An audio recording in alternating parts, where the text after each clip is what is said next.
Only a few weeks ago, this video of how two women from Ejigbo local council development area were brutalized by a group of men for stealing pepper went everywhere on the internet.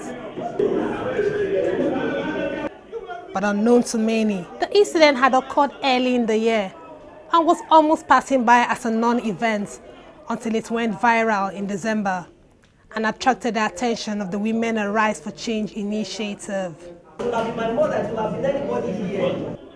Saddened by the fact that nothing tangible had been done to address the matter and ensure that the perpetrators were brought to book, the Women Arise for Change initiative decided to take up the case. The women group drew together rights activists and different civil society groups to stage a protest against this violation on women.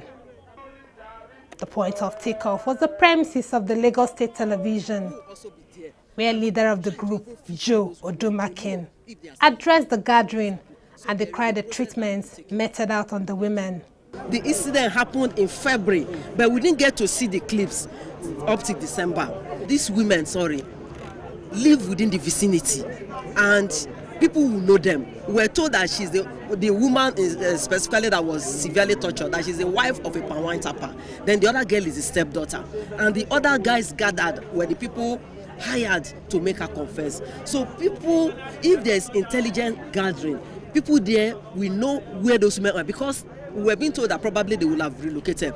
See the gravity of injury that has been inflicted on them. Nobody knows if they will have survived. For a very long time, violence has been on the rise.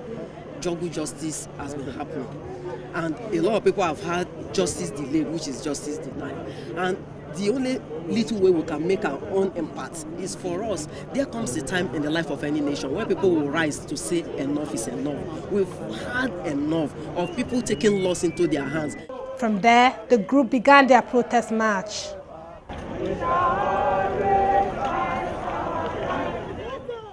Carrying placards with different inscriptions, they marched through the streets of Lagos, chanting songs.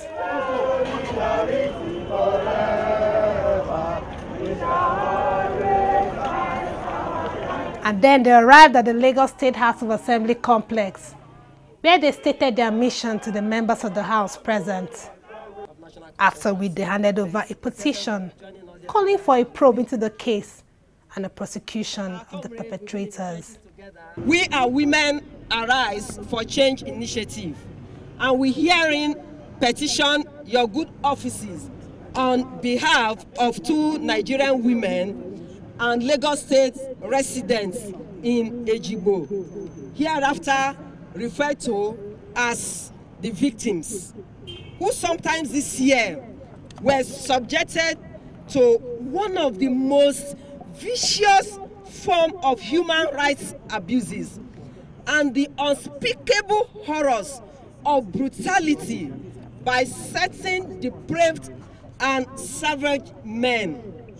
Indeed, there was outrage across the nation and around the world when video shots of the victims stripped naked and being mercilessly beaten with pepper and sodomized with strange objects went viral. That's so bad.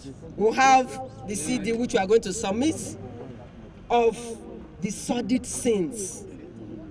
As Nigerians and fellow citizens of the world watched the horrific scenes, they wondered if these were shots taken in the dark days of savagery and primitivism. Strangely enough, a statement this month by the chairman of Ejigbo local government, Kehinde Bangbeton, acknowledged that this unimaginable horror took place in his domain in February this year, and that the victims were a mother and stepdaughter accused of stealing pepper, and that the husband and father was a palm wine tapper. But Bangbeton's statement, sadly to say, failed to outline the measures his office had taken since then to assure justice for the victims and ensure that the perpetrators are punished. We, leaders of women groups, concerned Nigerian citizens, we request and urge you to kindly use your good offices to set up an inquiry into this shameful incident and compel the Ejigbo LCDA chairman, Mr. Kehinde Bangbeton, to share his knowledge of the crime and what he has done in tracking down the purveyors of these bestialities so that they can be brought to justice. Having received their petition, Deputy Speaker of the Lagos State House of Assembly commended the efforts of the Women Arise. He, however, assured the group that the House would begin prompt investigation into the case and ensure justice for the victims. Our House of Assembly is against violence. As my sister Abrali said, we passed the domestic violence law several years. 2007. We have child rights law also in Lagos.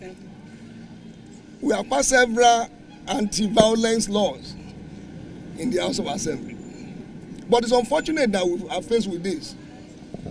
And as she has rightly promised you, we will do justice to your complaint. We will start from now. We are about going for the session, and it's going to form part of our agenda for today. We will set up, we will even mandate one of our committee to see to it. And you people will be invited on that day. The chairman will be invited. And those perpetrators will be invited.